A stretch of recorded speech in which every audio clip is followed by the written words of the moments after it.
Adam Soos here for Rebel News. Condemning any sort of attack against a place of worship ought to be universally laudable. We should never use qualifying language to soften such condemnations. When someone decides to vandalize, thrash, or set fire to a targeted place of worship, they are committing a hate crime. There is no excusing this conduct. This is a simple reality that politicians, police, and citizens have collectively understood.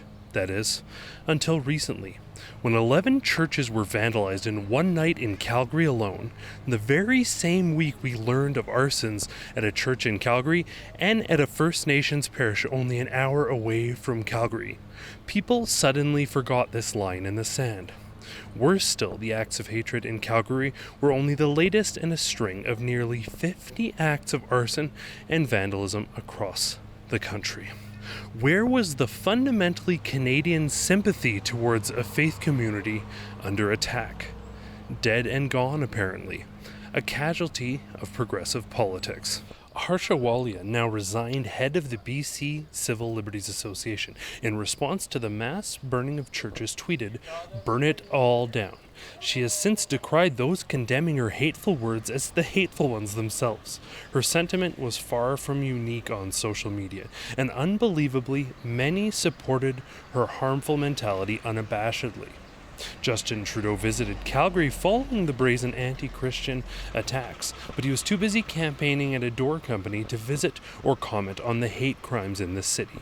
Interestingly, today he is visiting a mosque in Hamilton, which was vandalized, and what he and countless other officials quickly took to Twitter to decry as a hate crime with no place in Canadian society.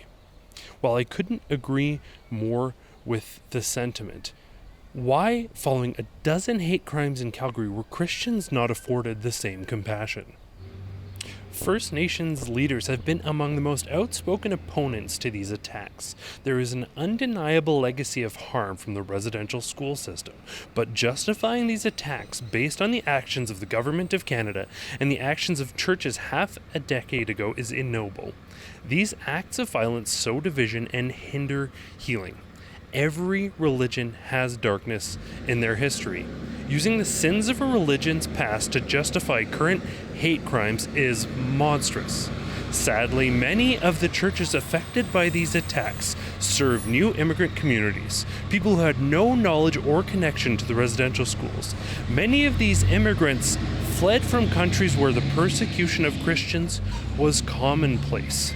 Group meet here, Okay. and then in the morning the main groups, the Vietnamese group congregation meet. Following that, the Filipino groups, and then another church. So there's a 4-group meeting here. Okay. So there's 4 communities gathering in this one building, so this fire has affected more than just one community. It's affected all these communities. Correct. And you were saying Vietnamese, Filipino, a number of cultural groups being targeted in this instance. Immediately following the spate of vandalisms, I spoke with Calgary police, who insisted that they had ample physical evidence and that they should be able to narrow down a very short list of suspects. With that good news, we had hoped for an imminent arrest, but it never came. In fact, aside from a few press releases that discussed residential schools nearly as much as this latest string of hate crimes, we have heard nothing. Numerous people on social media have suggested that the response of Calgary police has been inadequate, and if the crimes of the same scale had been committed against any other faith group in the city, much more would have been done. I reached out to police with these concerns, who simply stated that this is a complex and ongoing case, and they're not willing to comment any further for fear of impacting the investigation. While politicians and social media pundits waver in their condemnation of these hate crimes or outright encourage them, Rebel News is unwavering in decrying these acts of discrimination.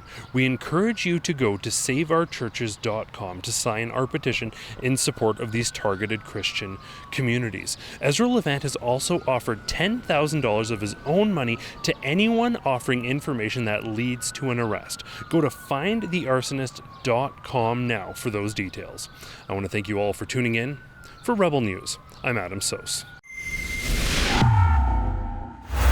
When we consider the targeted arrests of Christian pastors across Canada and the now 50 incidents of arson or vandalism at Christian churches, it is apparent that Christians are under attack in this country. If you want to help, go to saveourchurches.com now.